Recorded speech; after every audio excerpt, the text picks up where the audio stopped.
Hello and I welcome you all. मेरा नाम है आयुष तिवारी और यार as a JEE aspirant PYQs को लेके हमें बहुत ज़्यादा कन्फ्यूज़न होती है। पीवाईक्यूज कितने इंपॉर्टेंट हैं, क्या सच में जेई मेंस और एडवांस में पीवाईक्यूज से क्वेश्चन रिपीट होते हैं? अगर हम सिर्फ पीवाईक्यूज कर लें तो जेई मेंस और एडवांस में कितना स्कोर कर सकते हैं? ये सारे क्वेश्चन हमारे माइंड में चलते रहते हैं। डोंट वरी, इन सभी क्वेश्चन का सॉल्यूशन हम फाइंड करने की कोशिश करेंगे आज के इस वीडियो में। लेकिन इन क्वेश्चंस का डायरेक्टली आंसर करने से पहले प्रीवियस ईयर क्वेश्चंस के रिपीट होने के पीछे की मैं पूरी साइंस आपको समझाना चाहता हूँ। तो देखो, ये आपको पता होगा कि जेई मेंस और एडवांस ये दोनों बहुत ही अलग अलग एग्जाम हैं। हिंदी की कुछ बहुत ही फेमस लाइनें अभी मुझे यहाँ याद आ रही है और वो ये कि कहाँ राजा भोज कहाँ गंगू तेली।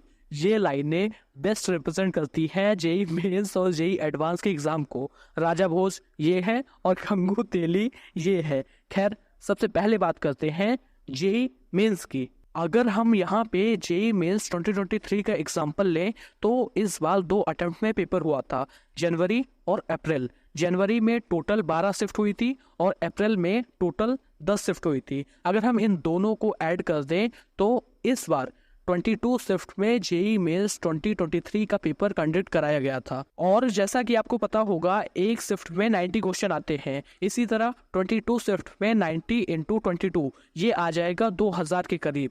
इसका मतलब ये है कि जेई मेंस 2023 के एग्जामिनेशन के लिए एनटीए को करीब 2000 क्वेश्चन बनाने पड़े। और ये सिर्फ 2023 की ही बात नहीं है। अगर आप किसी और साल का भी एग्जाम्पल लोगे तो सब में जेई मेंस का एग्जाम 20 से 25 शिफ्ट में कंडक्ट किया जाता है और एनटीए को हर साल 2 से 2500 क्वेश्चन बनाने पड़ते हैं जेई मेंस के एग्जामिनेशन के लिए। और यहाँ पे हम ये इग्नोर नहीं कर सकते कि जेई मेंस का जो सिलेबस होता है वो बहुत ही डिफाइंड है। जेई मेंस में टोटल 100 के आसपास चैप्टर्स हैं और हर साल इसी डिफाइंड सिलेबस और 100 चैप्टर में से एनटीए को क्वेश्चन पेपर बनाना होता है। और यार ये पॉसिबल नहीं है कि हर साल एक डिफरेंट टाइप का क्वेश्चन एनटीए आपको बना के दे सके। जेई मेंस का सिलेबस लिमिटेड है और इतने ज़्यादा शिफ्ट होते हैं, इतने ज़्यादा क्वेश्चन एनटीए को बनाने पड़ते हैं।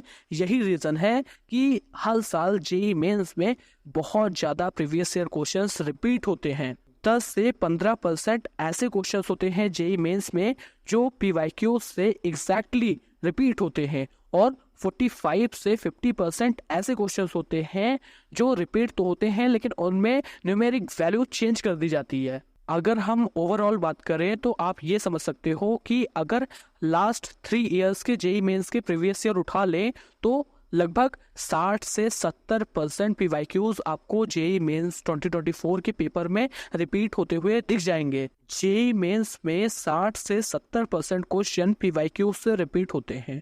आई होप यार जेई मेंस में पीवाईक्यूज के रिपीट होने के पीछे की पूरी साइंस अब तक आप समझ गए होंगे। अब बात करते हैं जेई एडवांस की। तो देखो, हर साल जेई एडवांस का सिर्फ एक ही एग्जाम होता है और इसे डिफरेंट आईआईटीज कंडक्ट करवाती हैं और उस एक एग्जाम में 110 से 120 के करीब क्वेश्चन आते हैं।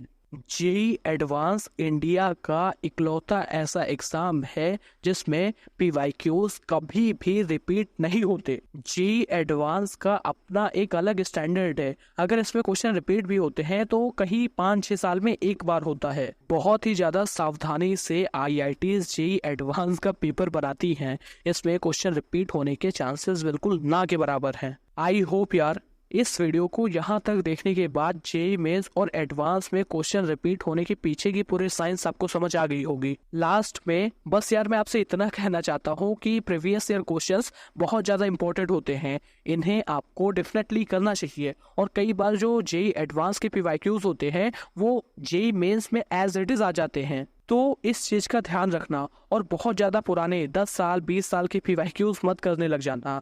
लास्ट 5 ईयर और 6 ईयर के अगर पीवाईक्यूज आप करते हो तो वो इनफ है। आई होप आपको चीज़ें समझ आई होंगी। मिलते हैं अगले वीडियो में किसी और टॉपिक के साथ। तब तक के लिए बाय बाय।